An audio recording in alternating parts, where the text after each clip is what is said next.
Okay, Prof. Which of Nigeria's leaders, and when I say leaders now, I mean people in authority. Yeah, you can, yes, okay. yes, dead or alive, is the most outstanding, in your opinion? Now, this is considering, again, the art of leading. Now, leadership is situational. Hessian Blanchard offered us the concept of situational leadership years ago. Certain contexts require certain kinds of leaders. Winston Churchill was really of no use to anybody until World War II came. So I read, I heard. So the context of war made Winston Churchill outstanding, perhaps the most outstanding Briton of the 20th century. And so you have to look at context. And if you look in the context of rising to a challenging time, you'll be amazed at what the young officer they call Jack came out to be. General Yakubu Gowon, young, found a group of young, bright permanent secretaries that helped him think through Nigeria's most difficult moment. And he created that inclusive cabinet with the wisdom of the Awolowos, the Takers, the Shagaris, the Babiasekas, and all of those. And they piloted Nigeria through its most difficult historic moment. And that is an exceptional time. In other contexts, he may not be an appropriate leader, but in that context... You're talking about the Biafra War, right? Biafra War, the Nigerian Civil War, yes. Then you jump, and this is a man, and I fight with him all the time, he knows that. I mean, last time I saw him, he said, "Well, who brought my enemies here?" And I said to him, "You deserve enemies." General Olusegun Obasanjo. Now, there are many things you can disagree with him. Actually, sometimes I say he should not be allowed to appear in public. But in a certain context, Obasanjo had a way of forging consensus, and you can't take that away from him.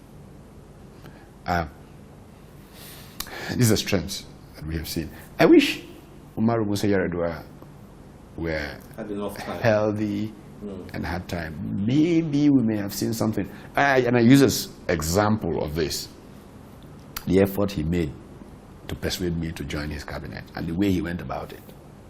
I think it was a lesson in the capacity to listen. One of the greatest things that leaders can do is listen well. By the way, that's one of General Obasanjo's weaknesses. He doesn't know how to listen. but President Yar'Adua invited me for a conversation and then asked the question nobody should ask me, what's the problem with Nigeria? I said to him, this is a 2-hour lecture. He said, don't worry, I will listen. And I went on and on and on. He didn't sleep. He didn't show any. Very patiently, he listened to me. Then when I finished, he said, that's why you should come into government and do those things. Of course, in the end, I had to tell him the story of the cooperative state in post-colonial Africa and how voices that are strong against the order can be brought in and squelched. And then he said, okay. And I said, my advice is available 24/7. But I'm happy doing what I'm doing. He says, no. We can go further. And I said to him, okay, if you get 7 good people, I will join. And he says, okay, why don't you give me those 7 good people, and then you can join. Of course, his illness and other things took effect from there, and that matter was never concluded. And I don't know if he ever got the 7 names I sent him, but it showed me that he had possibilities. Did you mention President Buhari's name? I take it you are still observing. I'm still observing. Okay, great. I mean, there's so much to talk about. There's so much to talk about in your book. Now, let me read here, chapter, section 4. page 56, yeah, which is attributes of leadership, critical attributes of leadership. And you said to be effective in a leadership role, certain attributes have been noted to propel high performance in a sustained manner. Okay, now, have you heard about the rumor or the word out there that Professor Utomi won't make a great president because he is too cerebral? He's too cerebral, he's too academic. He doesn't have the attributes to be a good Ninja president, as I say. What does a good Nigeria president do? Maybe I can learn. That's exactly what I want to ask you. So, what have you heard it before? Well, you know, people say a lot of things. Nigeria is a country where people reduce their inability to think to broad throughout. Singapore, it's a small country. I say, it's a small country. Across from Singapore is a country called Indonesia, much bigger than Nigeria, on thousands of archipelagos, population of nearly 300 million people. The problem in Nigeria is we don't think.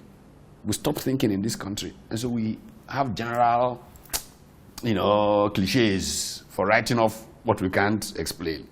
See, most great leaders are first and foremost very cerebral people.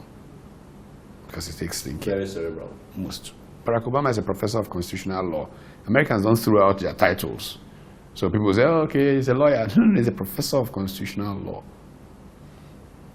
You go through many of the American presidents. Perhaps the one that was an academic, qua academic, was Woodrow Wilson.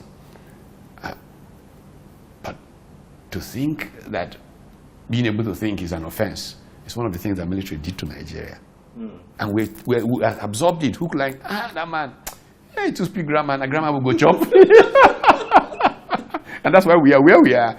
In fact, the excuse, what I ask them is, okay, you've tried all these people who don't speak grammar, who are very Niger, and the place is a mess. Why don't you try grammar for a change? Maybe we can measure and compare.